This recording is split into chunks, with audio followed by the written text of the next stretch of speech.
Hi everyone, and welcome back to the next diecast. In today's video, I'll be showing you and reviewing this 1/18 scale Maserati Spyder Cambio Corsa made by Maisto.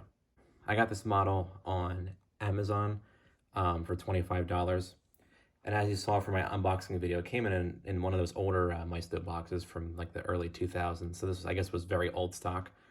And overall, it's a very well detailed model. Maisto no longer makes this model. They made it, I believe, from 2004 until 2014.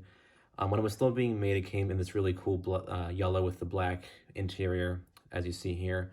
It also came in silver with a red interior, and I believe a black with a red interior. And Barago also actually made this Maserati Spyder model in their own lineup. I know that theirs came in dark red with this black interior that you see here, and also a kind of a lighter blue with the red interior. And it seems to me that the Barago and Maisto versions of this Maserati Spyder model are pretty much the same model. So I guess at one point they were both selling it at the same time, but the Maisto version was made for a longer period of time than the Barago version. There are a couple still available on Amazon, I believe, despite being discontinued for a few years now. And of course, eBay, you'll be able to find the other colors like black and silver and what have you. Without further ado, we'll go ahead and get into the details of the model. We'll start up here with the front. Maisto, I think, did an overall good job with like the look and shape of the car. The Spyder and Coupe, which were made from 2003 until 2007, or I'm sorry, 2002 until 2007, were really good-looking cars, in my opinion. And Maisto really, I think, nailed the overall look of like the front end and just the shape of the car in general. So if we take a look at the lights, Maisto actually did a really good job. There aren't actually any pegs to be seen. I think there's one small one up on top here, but it's very hard to see. It's kind of well hidden and stuff. They do a nice job with the light bulbs too. And the inside yellow portion, I believe, is actually metal, like the rest of the car, which is a cool touch. And the turn signals down here, they're not just painted on, they're actually separate on pieces, which is very cool to see. You get a tiny bit of amber on the end there, and then you have the clear going across the front there. And this grill is actually a true grill. Like, it's not just a solid piece, it's actually perforated, which is very cool. And that Maserati trident in the center, that's actually a separate piece, and it looks awesome.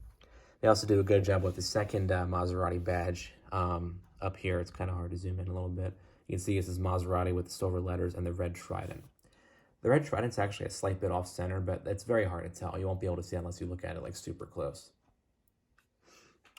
The overall paint quality of this car is fantastic. The Spyder, I think, really does look good in this yellow with the black interior, which was an actual color combination that you were able to get on the Spyder. I've seen photos online of the real Spyder in this exact like spec and color combo, and it looks really, really cool. So we'll take a look next at the side of the model. Maisto did an awesome job with these wheels. The bolts in the center look like they're actually separate pieces. And they do a great job of that Maserati Trident logo on like the center hub there. And they do a good job with the spokes too. They have kind of a nice, almost like a texture to them. And you can see that there are actually disc brakes and calipers. Of course, the disc brake doesn't move with the wheel, but most Maisto models, you see that. So that's not really a big deal. And the caliper actually does say a Maserati on it, kind of this reflective silver texture, which looks very cool. You get a little tiny V8 badge on either fender, which is a cool touch. I don't know if this is actually a light or a reflector, but it is on both sides of the car, and Maisto actually does that nicely. It isn't a separate piece, it's just painted on white, but it kind of looks like it's a separate piece. The windshield is made of plastic, so just be careful with that. I would not lift up the car by the windshield. It isn't like a flimsy plastic, but it's still enough where I don't think it could take the weight of the car, like if you were to hold it like this. The mirrors, on the other hand, though, very, very sturdy. They are separate plastic pieces, but they're nice and sturdy. And they actually do a nice job with kind of matching the paint of these plastic features with the metal portions of the car. So you can't really tell unless you touch these that they're made of, plastic instead of metal. Taking a look at the back here. Decent job with these taillights, aside from those obvious pegs in the centers, but at least the gap around the taillights is nice and flush, and you do get the turn signals up top there. I guess they're the reverse lights, actually. Exhaust pipes do look a bit cheap, but at least they're kind of hollowed out like just a little bit. And this lower portion down here is actually made of plastic, but you really can't tell unless you actually like touch it. Nice Maserati inscription back here along with that taillight. Wish they did a separate piece for this taillight, but I think just having it like that is fine. If we take a look up here, this rear tonneau cover, this black trim is actually a separate plastic piece, and this is actually metal in here, and this is plastic. So I really like how they do kind of the metal. Instead of doing like a whole plastic piece here, they actually make this part metal and this plastic. So it's like separate pieces is what I'm trying to get at here. They do a nice job with these roll bars here too. You could actually get, as an option on the real car, to have the backs of these body color. Maisto does that on here very nicely. And they're actually on separate pieces. Very sturdy too. They're not like loose or anything like that. I thought they were actually metal at first too, just because they're so flush and they look, you know, very well matched to like the metal paint work. In terms of opening features, we'll start back here with the rear trunk. It's still very stiff. This model had never been opened before I got it. Not too much to see in here. You do get kind of a nice texture in there, and it is like the right dimensions and whatnot. There is kind of a little black piece down here that would be like the latch for this trunk door, like on the real car. So they do put that in there. But aside from that, there really is not too much to see in there. We'll close that up. I forgot to mention you do, of course, get full steering with this model and suspension too.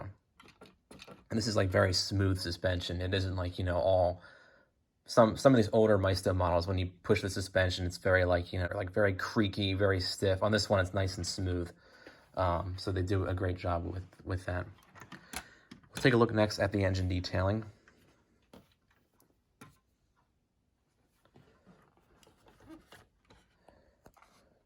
Just got to get the hood open here. All right, here we go. You actually get a generously detailed an engine in here. Maisto really does a good job with this. It's not just one plastic piece. It's actually made up of a few separate pieces in there. You can see there's many different labels up in the front here. That is actually metal, this yellow part here, which is very cool to see. You do get the Maserati inscription on either side of this portion of the engine. And then on the main, I guess, block here, there actually is a silver Maserati trident embossed on there. Very, very cool. Most of these Maisto engines from this period weren't like the best, but I think on this one they do a very, very good job. You can see that there's some red detailing, and there is actually a few like wires and hoses in there too. So they do a great job with that for sure. On the underside, there actually is a plastic liner too. It's not just, you know, undersprayed or just painted yellow. They actually do a plastic liner.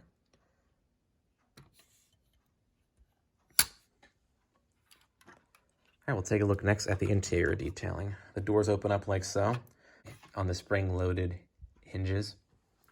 We'll take a look at the door panel detailing first. Very good job with like the overall texture. It looks like the real door panel, this kind of like leather-looking pattern on there. They do a nice job with the door handles too. They're actually painted silver. A couple little buttons in there too. You can actually see. They do a nice job with this red like reflector down here too. And on the door sills, you actually do get this Maserati inscription. They are stickers, but at least they're applied nicely, so it kind of looks like they're part of the car, like almost like they're like the piece of metal that would be on the real Spyder. You get a better view of the door panel from this angle here. Be a nice job with the texture and everything, and also with those little door handles too. The dashboard and center stack, Maisto does a really good job with. I see at least two different textures going on. The center portion of the dashboard has that kind of leather pattern, and the steering wheel and pedals kind of have this like almost like a carbon texture, which is very cool to see. And in the center stack, all the buttons are actually separately painted and separately labeled, which look very cool. They also do a great job of that clock in the center there too, because the Spyder did come with an analog clock.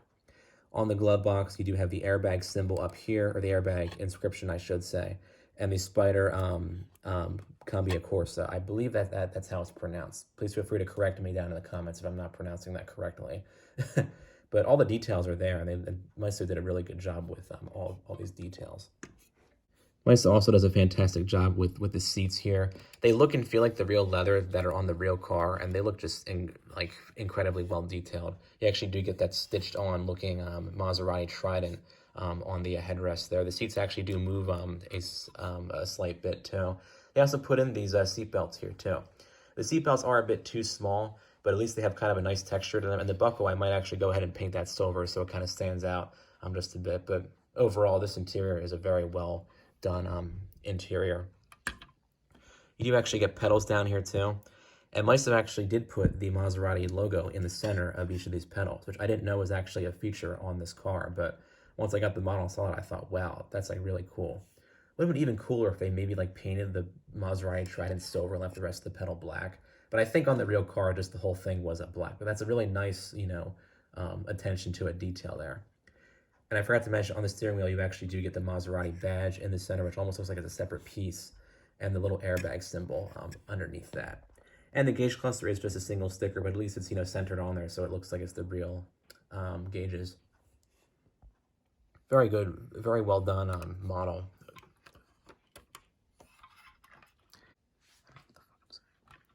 All right, last but not least, we'll take a look at the undercarriage detailing. Not really too much to see, kind of typical for these Maisto models. You have the chrome exhaust going from this center portion to the rear back here. And there is kind of a spare tire underneath there, but it's not like an actual spare tire. It's just like the cover that would be on it if it were the real car. But overall, a decent job, I would say. This is the only Maserati model that Maisto actually ever made, which is kind of surprising because I think that they would have done a good job with other models, like maybe like the Ghibli or the Granturismo. Although Motormax I know makes the GT. And the current Quattroporte. A lot of these are available from higher end model manufacturers, but not necessarily from lower end model manufacturers. But overall, I would say this is a very good model, and if you can find one, I would say I'd definitely go ahead and get it. It would go good in any collection of Italian sports cars or just supercars or any sports cars in general. Hope this review was helpful, and feel free to comment down below with your thoughts on this model. Thanks for watching.